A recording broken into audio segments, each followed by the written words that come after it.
A very wealthy man was ordered by his physician to go away to the mountains for a rest. He said, you are run down from overwork, too close confinement, essentially your business. The only thing that will restore you to your normal condition is a trip to the mountains. Go away where you'll forget all about your business and your business associates. Isolate yourself from everyone for a month or 6 weeks and you may recuperate. He went home, told the members of his family what the doctor had said I'm going to act upon his advice. Now, while I'm away, I don't want to be annoyed with letters or telegrams. In fact, I'm going where I can't be reached by either. So he went away, gone about 6 weeks, returned to the city very much improved in health and very anxious for some news from home. Naturally, I'd heard nothing during this time. Got off the train at the station, was met by his colored servant, and the following conversation ensued. He said, well, Henry, how's everything at home? Is there any news?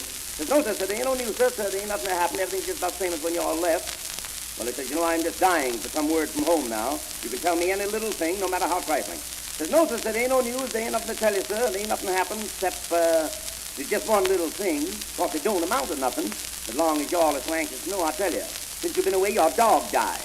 Oh, he says, my dog said, eh? Now, that's too bad. What killed the dog? Well, said the dog eat some burnt horse flesh. And that's what killed the dog. He eats burnt horse flesh? Where did he get burnt horse flesh to eat? Well, see, your barn burned down. Burned up all the cows and the horses, and after the fire had cooled off, the dog went and ate some of the burnt horse flesh, and that's what killed the dog. Oh, he says, my barn burned down, eh? Oh, yes, sir, the barn, that's all burned down, the barn. Well, it says, how'd the barn catch fire? Well, you see, the sparks from the house flew over and caught onto the barn, burned the barn down, burned up all the cows and the horses, and after the fire had cooled off, the dog went and ate some of the burnt horse flesh, and that's what killed the dog. Oh, he says, then my house must have burned too, eh? Oh, yes, sir. Oh, the house, that's completely destroyed. Well, how did the house catch fire?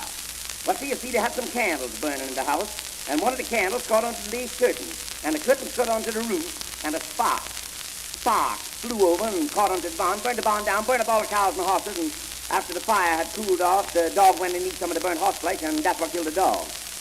They had candles burning in the house where I have gas and electricity. I never knew there was a candle in the place. Oh, yes, sir. Yes, sir, they had the candles burning all around the coffin. Coffin? Who's dead?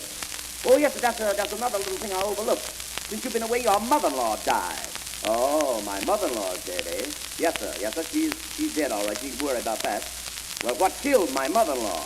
Well, I don't know exactly what killed her, sir, but around the neighborhood, they say it was from the shock of your wife running away with the chauffeur. But outside of that, sir, why, there ain't no news.